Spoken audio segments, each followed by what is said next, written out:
Have you ever watched someone walk into a room and command attention without saying a word, while you shrink into the corner, hoping no one notices you? Maybe you have great ideas, but your voice shakes when you try to share them. Maybe you see opportunities, but tell yourself, "I'm not confident enough for that." Or maybe you've convinced yourself that some people are just born confident, and you're not one of them. If you've ever felt like confidence is something you either have or you don't, like a gift you were never given, then this story is for you. Because once, there was a young man who believed exactly that, until one encounter taught him a truth that changed everything. Confidence isn't just something you're born with.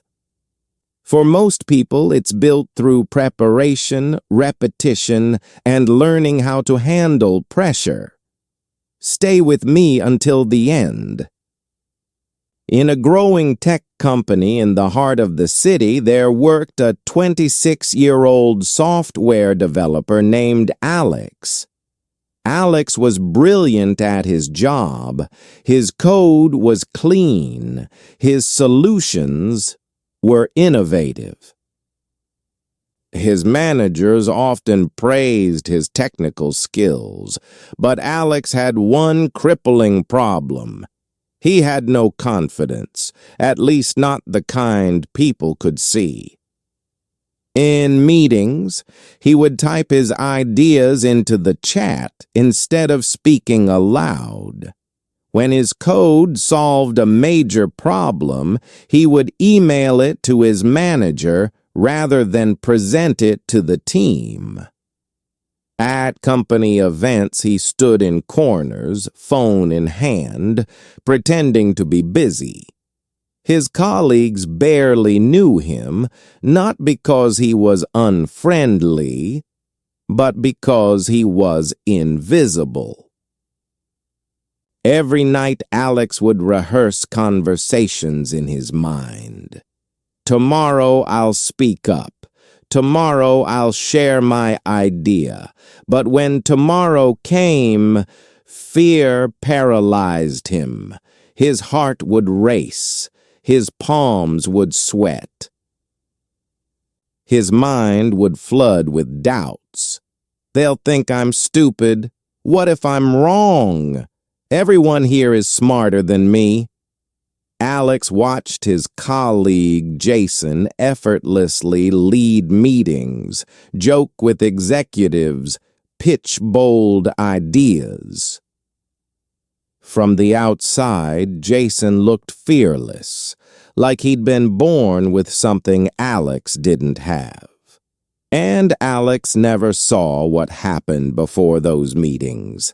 The quiet preparation, the mental rehearsals, the way confident L-looking people often swallow their nerves and speak anyway.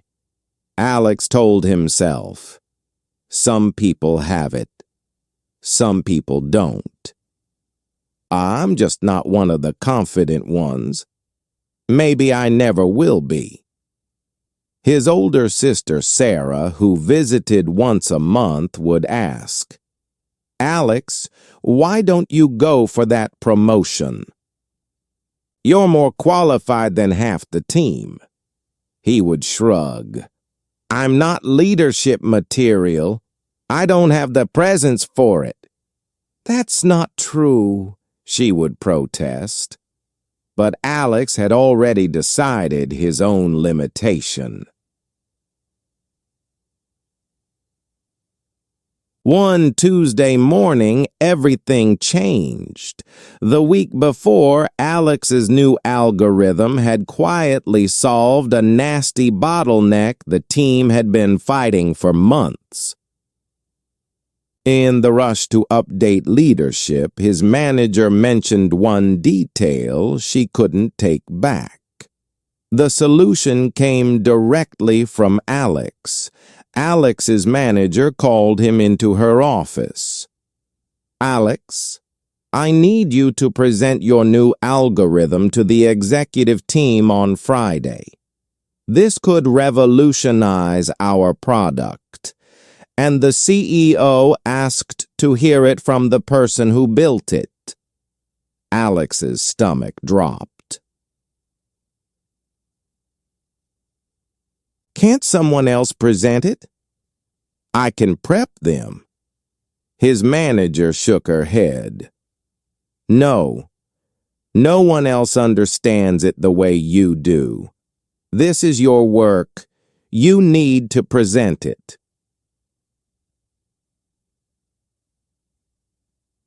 And if they push back in questions, she added, it won't be the slides that save it. It'll be you. For 3 days, Alex barely slept.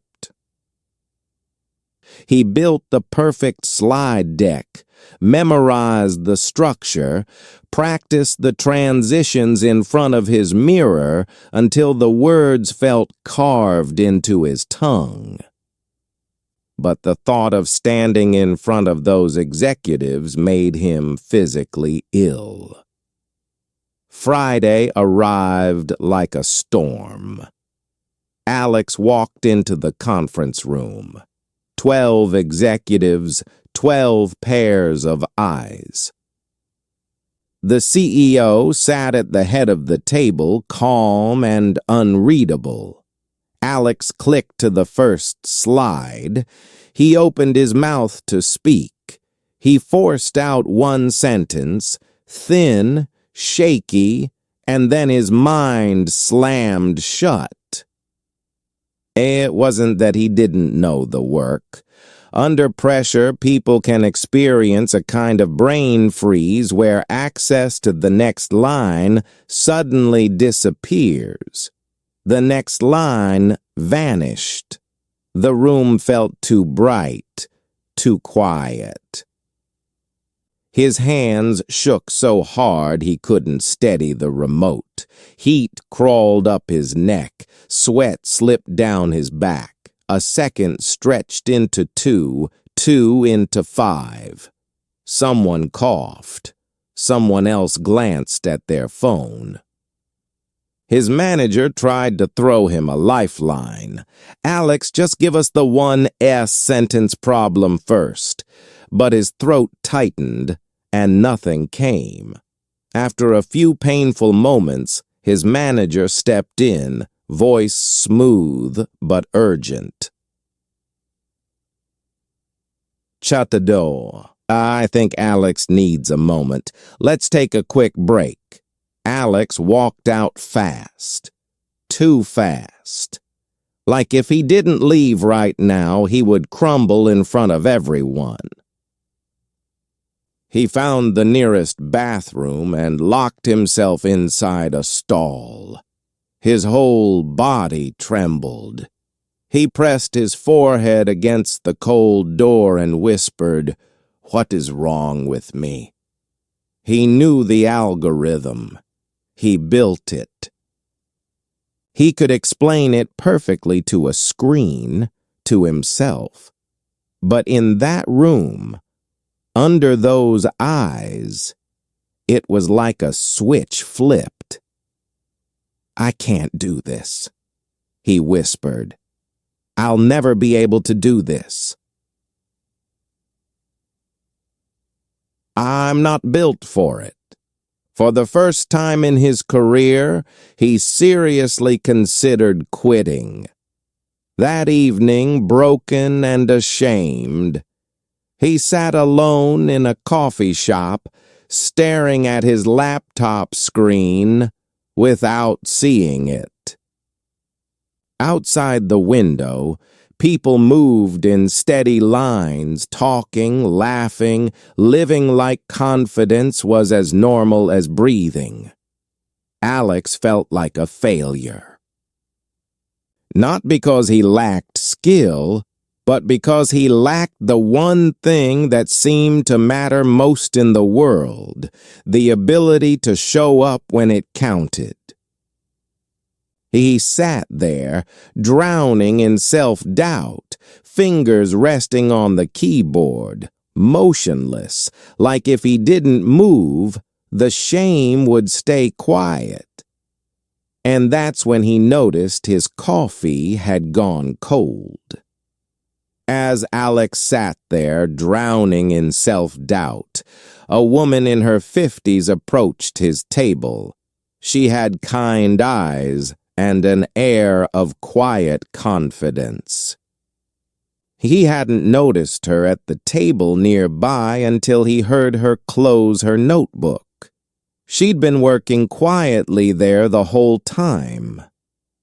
"Excuse me?" she said gently. "I couldn't help but notice you seem to be carrying a heavy weight. I'm Dr. Michelle Ross. I work with people on performance under pressure. Would you like to talk?" Normally, Alex would have said no. But something about her calm presence made him nod. He told her everything. The presentation disaster, the blank mind, the years of staying silent, and the belief he'd carried like a sentence. "I think some people are just born confident," he admitted, "and I'm not one of them." Dr. Ross listened without interrupting. Then she said something that stopped him cold. "Alex, can I tell you a secret? Confidence isn't just something you're born with. For most people, it's built. It comes from preparation, repetition, and learning how to work with your nerves instead of fighting them." Alex frowned. But guys like Jason, he just has it. He walks into a room and owns it. Dr. Ross gave a small smile. "From the outside, it looks like that. But you're comparing your inside to his outside." Alex looked down. "So what am I missing?" Dr. Ross reached for a napkin and a pen. "Let me show you a framework that's simple enough to remember on your worst day." She drew a house. When you see a beautiful house, you don't assume the builders were born knowing how to construct it. You assume they learned, they practiced, they failed on smaller projects first. She tapped the bottom of the drawing. Confidence has a foundation. Knowledge. You need to know your subject deeply enough that you're not clinging to a script. Then she traced the middle. The walls are experience, gradual exposure. You practice in low-stakes situations before you step into high-stakes rooms. Then she tapped the roof. And the roof is regulation, self-awareness, and control. Understanding that nerves aren't proof you're weak. They're your body preparing for performance. The goal isn't to erase fear, it's to steer it. Alex swallowed. "So confident people still get nervous?" "Of course," Dr. Ross said. "Confidence isn't the absence of fear. Tucker, it's action with fear in the room." Alex exhaled. Half relief, half disbelief. But what if I try and I still freeze? Dr. Ross leaned forward slightly.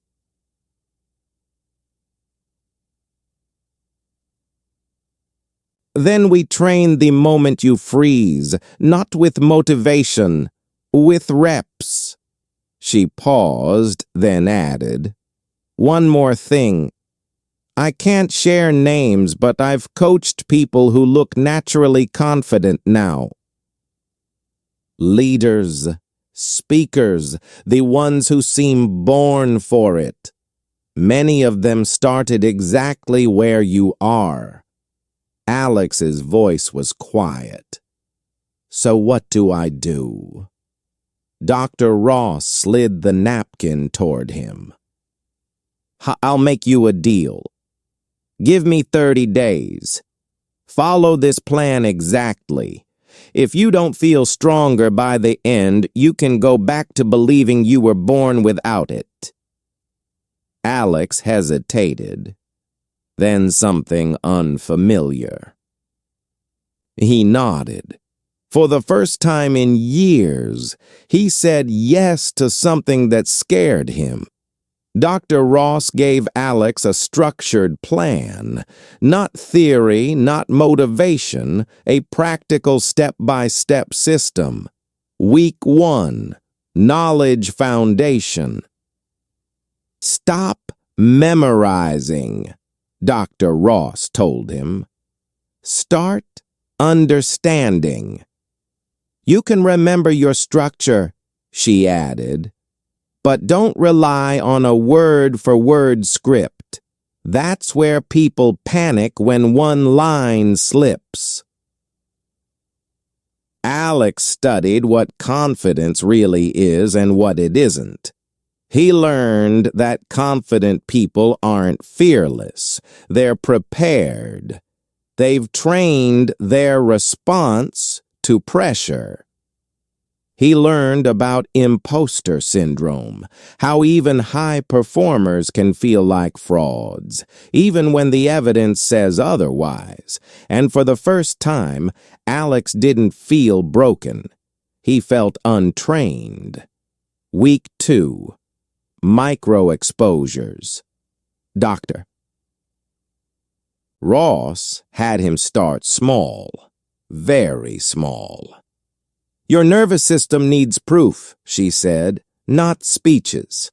Monday, ask one question in the team meeting, just one. Alex's heart pounded, his voice shook, but he did it. No one laughed. The world didn't end. Wednesday, share one idea in the group chat, then defend it verbally when someone questioned it. It was uncomfortable. He felt his chest tighten, but he stayed in the moment. He didn't run. Friday, volunteered to demo his code to 3 colleagues. He stumbled once, he corrected himself. He finished each time. It didn't feel easy, but it felt survivable. And survivable was new. Week 3, deliberate practice. Dr. Ross introduced him to a public speaking club. Not because you need to become a performer, she said, because you need a room where practice is normal. Alex attended his first meeting, terrified. But in that room, people weren't competing to look perfect. They were training. He gave a 2-minute talk about his favorite hobby. He stammered. He forgot a line. His face burned, but he finished.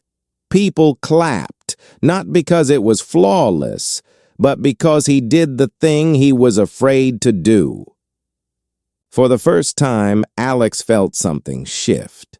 Not confidence yet, but momentum. He practiced a simple pre-meeting routine. A slow breath, shoulders down, feet grounded, signals to his body that he wasn't in danger. Doctor. Ross also trained his freeze recovery.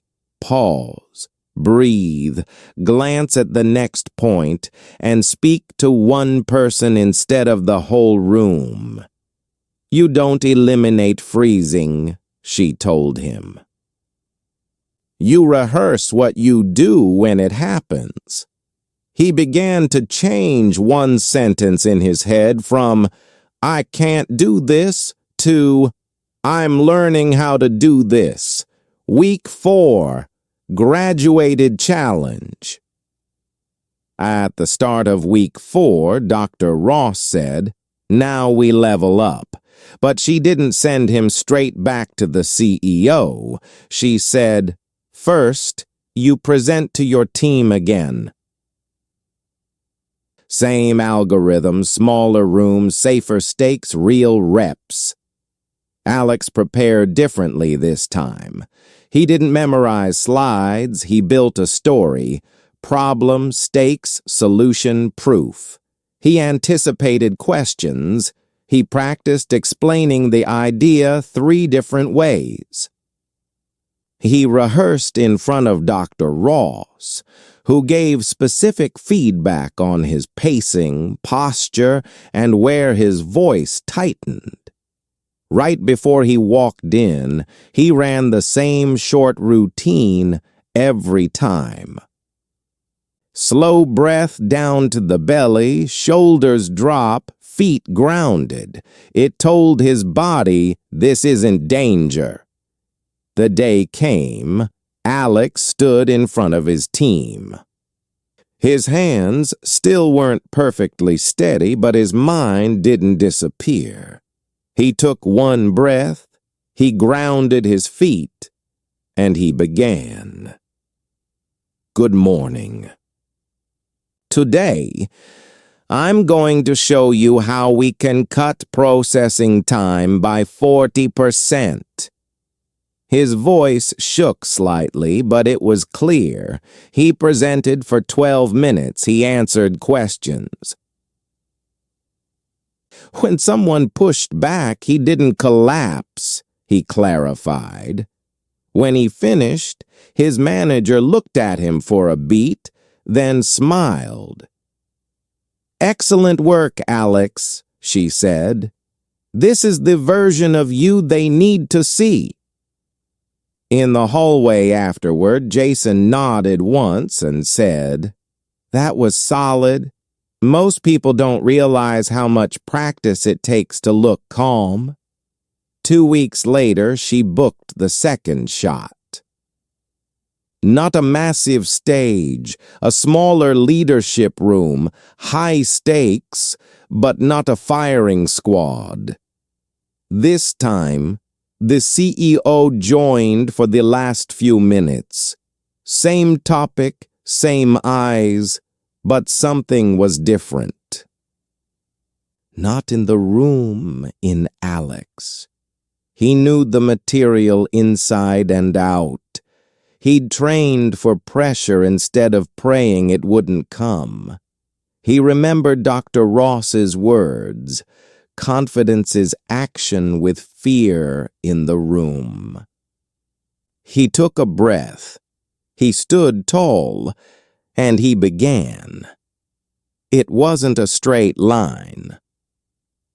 Some days his voice still shook, but the avoidance was gone and the reps kept stacking. 3 months later, Alex led his first major project presentation to clients. 6 months later, he got the promotion his sister always knew he deserved. A year later, colleagues who once didn't know his name came to him for advice, not because he became someone else, because he learned what confidence actually is, something you build. One afternoon, Alex met Dr. B. Ross for coffee to thank her. "You gave me my career back," he said. She smiled. "No, Alex, I just showed you what was already true. You always had competence. Word, you just hadn't learned how to access it under pressure." Alex stared down at his cup for a moment, then laughed softly, like the sound surprised him. "So, I wasn't missing confidence," he said. Dr. Ross shook her head. "You weren't missing it. You were untrained. And that's incredible news, because training is something you can do. She leaned in slightly. People wait to feel confident, but confident people don't wait. They build proof one rep at a time. My friend, if you're watching this and thinking, I wish I had confidence like other people, here's what Alex learned the hard way. You are not lacking confidence because you're broken. You're lacking confidence because you haven't trained the skill yet. And that's incredible news, because skills can be learned. Remember these 3 truths. First, build the knowledge foundation.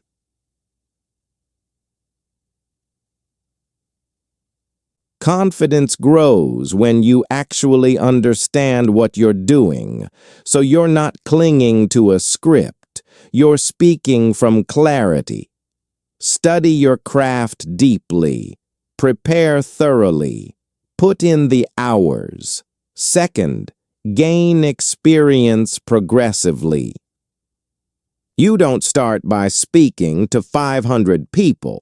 You start by speaking to 5, then 10, then 20. Small rooms build big nerves. Each exposure teaches your brain, I can survive this. Third, take action before you feel ready. This is the most important one. Confidence doesn't create action. Action creates confidence. You will never feel 100% ready. Do it anyway. Do it scared. Do it with shaky hands. Because on the other side of fear is proof. Proof that you can. So, here's what I want you to do this week. Simple, practical, real. Day 1. Identify one situation where you normally stay silent. Commit to speaking up once. Day 2 to day 3. Study someone you think is confident. Pay attention to what you don't see, the preparation, the reps, the mistakes they worked through. Day 4 to day 7. Take one small, uncomfortable action daily. Ask a question, share an opinion, introduce yourself to someone new.